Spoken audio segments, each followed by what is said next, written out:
এই মিন্ডি, চারিদিকে সব ডেঙ্গু রোগ হচ্ছে, শুনেছিস? হ্যাঁ শুনেছি তো, সবাই ডেঙ্গু ডেঙ্গু করছিল।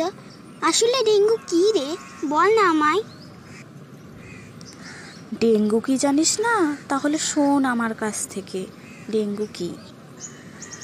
ডেঙ্গু হলো একটা মশাবাহিত রোগ, যা মশার কামড়ে হয়।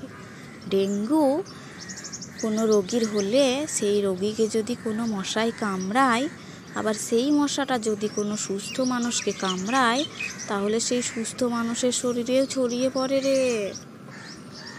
এ বাবা, আচ্ছা বল তো রিনা, ডেঙ্গু হয়েছে বুঝবো কি করে?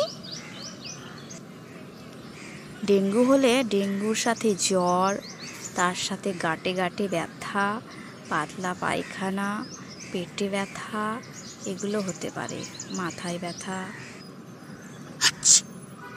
আচ্ছা ডেঙ্গু হলে কি করতে হবে?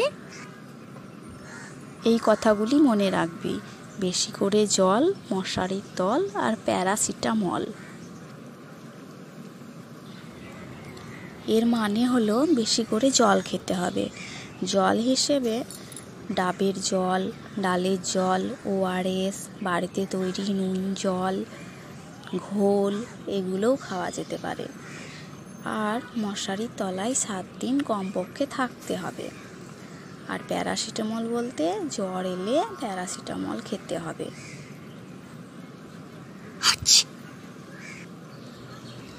তুই তো বারবার হাঁচি ফেলছিস। শরীরের যত্ন নিস, সুস্থ থাকিস। আমাকে ডেঙ্গুর ব্যাপারে এত কিছু বলার জন্য থ্যাংক ইউ রিনা।